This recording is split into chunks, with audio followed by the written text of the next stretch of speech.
आज मैं ये रिवील करने लगा हूँ, किसी को इस बात का पता नहीं। मैं इसलिए कह रहा हूँ कि ये जनरल बाजवा ने मुझे खुद एक कॉन्वर्सेशन के अंदर ये बात बताई थी। हुआ ये कि पाकिस्तान ने चैम्पियंस ट्रॉफी जीती थी, आपको याद होगा। मैं उस वक़्त पीसीबी में कुछ करता धरता था, तो जनरल बाजवा की तरफ से, बिकॉज क्रिकेट के बड़े शौकीन हैं, तो एक इनविटेशन आया कि टीम को मेरे पास लेके आए, मैंने भी उनको इनाम वाम देना है। उसके उस वक़्त नेवी चीफ़ ने भी बुलाया था टीम को, आर्मी चीफ़ ने भी बुलाया था, फिर प्राइम मिनिस्टर साहब ने भी, नवाज शरीफ साहब ने भी बुलाया था, और तोहफे वोफे इनाम वाम दिए थे। तो मुझे आया कि जी वो टीम को लेके आए, तो मैं ले गया अपनी टीम को वहाँ GHQ। वहाँ जनरल बाजवा के साथ गपशप हुई, तो मुझे उस वक़्त उन्होंने एक बात कही। अब मुझे एहसास इस बात को हुआ कि वो थोड़े गिल्टी फील कर रहे हैं, क्योंकि नवाज शरीफ के ऊपर प्रेशर आ रहा था कि पैनामा हो चुका था, ठीक, और गड़बड़ हो रही थी कि अब क्या होगा, इंक्वायरी होगी नहीं होगी।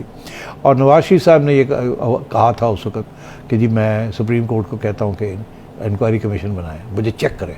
पार्लियामेंट के अंदर खड़े होकर ये बात कही थी, और उस वक़्त फिर सुप्रीम कोर्ट ने भी ये टेकअप कर लिया और कहा जी हम बनाते हैं। उसके अंदर सुप्रीम कोर्ट ने कहा कि एक JIT बनेगी जिसके अंदर एक MI से बंदा आएगा और एक ISI से भी आएगा, ठीक।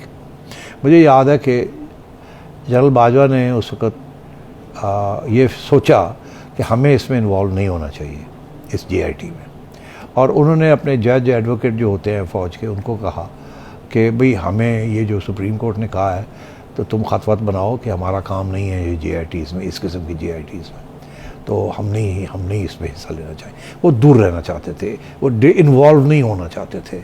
ये जो एक नया ड्रामा शुरू हो गया था नवाज शरीफ के साथ के ख़िलाफ़, तो उनको जो एडवाइस मिली जज एडवोकेट जनरल से, वो ये थी कि नहीं, आप सुप्रीम कोर्ट का ऑर्डर है, आप नहीं ये कह सकते कि हम नहीं हिस्सा लेंगे अवार्ड, तो हमें देने पड़ेंगे। तो इन्होंने फिर कहा कि मैं तो नहीं देना चाहता था, मगर मुझे फिर ये एडवाइस आई तो फिर हमें देने पड़े बंदे। तो मुझे एकदम एहसास हो गया, बातों बातों में ये बात है, मुझे ये एहसास हुआ कि ये चाहते हैं कि ये मैं नवाज शरीफ को कन्वे करूं,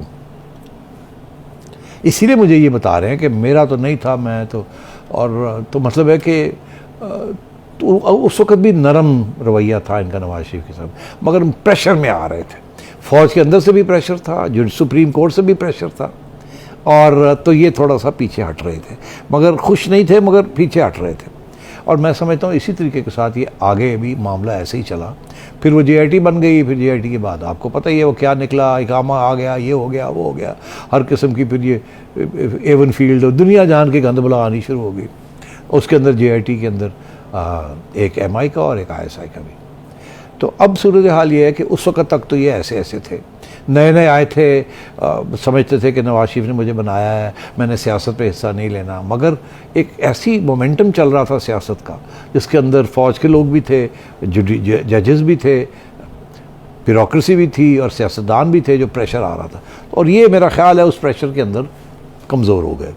इन्होंने तकड़े होकर खड़ा नहीं किया कि नहीं हम नहीं पॉलिटिक्स में हिस्सा लेंगे, एक्टिविज्म के आगे नहीं स्टैंड नहीं किया, और इन्होंने कहा ठीक है कोई नहीं। फिर और मेरा ख्याल है वो दिन है, और ये आखिरी दिन में बड़ी इस किस्म के मौके आए हैं जहाँ उन्होंने समझ नहीं आई कि मैं इधर खड़ा हो जाऊँ या इधर खड़ा हो जाऊँ, और उन्होंने कोशिश की कि मैं इधर भी खड़ा रहूँ इधर भी खड़ा रहूँ, जिसकी वजह से फिर ना वो इधर के रहे ना वो उधर के रहे। ये भी मैं आपको एक्सप्लेन करूँगा कि इनका दौर के अंदर इनका जो रवैया रहा है वो क्या रहा है, जिसकी वजह से आज इनको नून लीग भी पसंद नहीं करती और PTI इनको गालियाँ दे रही है।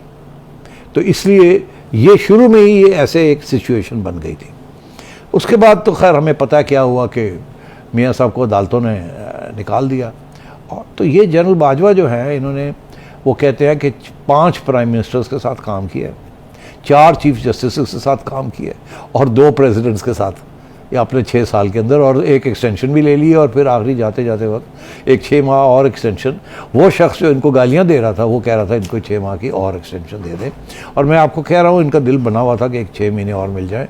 मेरा जो रेपुटेशन ख़राब हो गई है, मैं इसको थोड़ा ठीक करता हूँ, कम से कम मैं एक फेयर इलेक्शन करवा के चला जाऊँ ताकि ये लोग याद रखेंगे, और 6 महीने मुझे मिल जाएं तो फिर 6 महीने के बाद इलेक्शन हो जाए और मैं हैंड ओवर करूँ उस वक्त एक इलेक्शन करवा के। तो जनरल बाजवा का इब्तदा भी ऐसी थी जिसमें मामला थोड़े से इस किस्म के थे, फिर ग्रे जोन आ गई, फिर वो पैनामा आ गया, फिर वो फैसला करना पड़ा, इधर खड़ा होना है उधर खड़ा होना है, और लगे गए।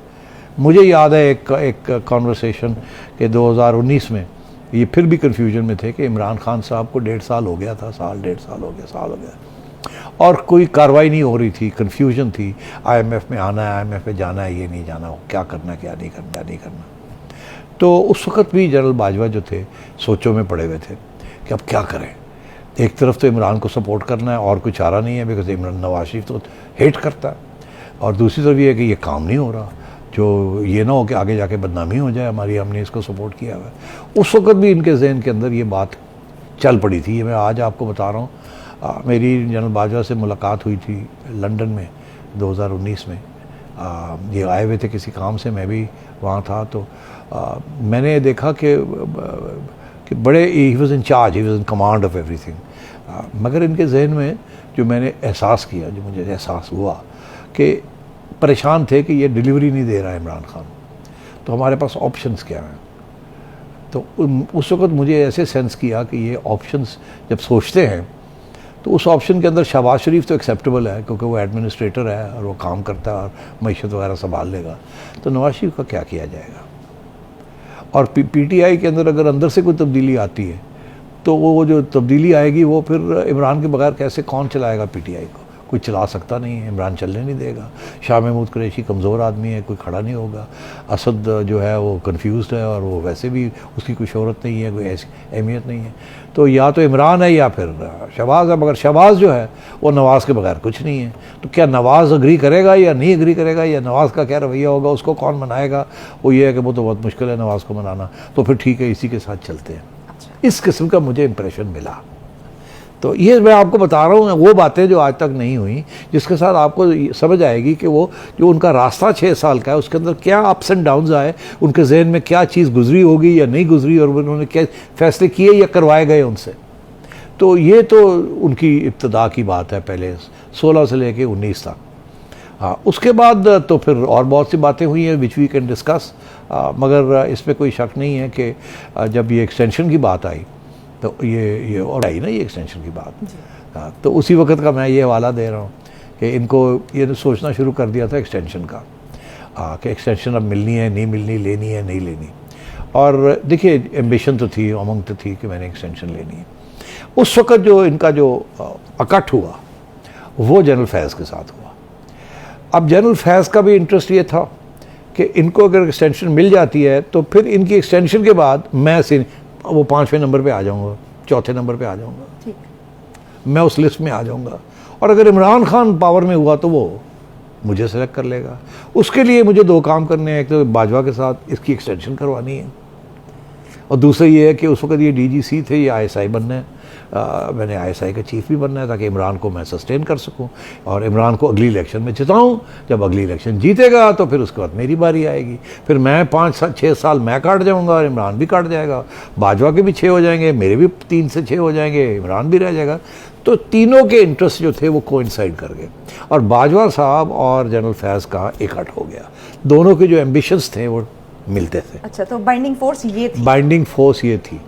इसके अलावा कुछ रिश्तेदारियां भी निकली वाया बाजवा साहब के जो ससुर हैं, उनके भी जनरल फैज़ हमीद के वालिद के साथ बड़े तल्लुकात थे और उन्होंने भी एक अच्छा रोल अदा किया इन दोनों को इकट्ठा करने में और इकट्ठा रखने में।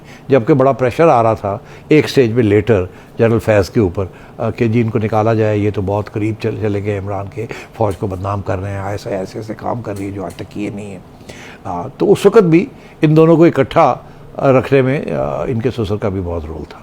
YouTube पर गुगली टीवी देखने के लिए youtube.com की सर्च बार में गुगली टीवी टाइप करें। गुगली टीवी के पेज पर सुर्ख रंग के सब्सक्रिप्शन वाले बटन पर क्लिक करना ना भूलिए। YouTube पर अपलोड होने वाली वीडियो से बाखबर रहने के लिए बेल आइकॉन पर क्लिक कीजिए। आपको हर नई आने वाली वीडियो के बारे में नोटिफिकेशन मौसूल हो जाएगा।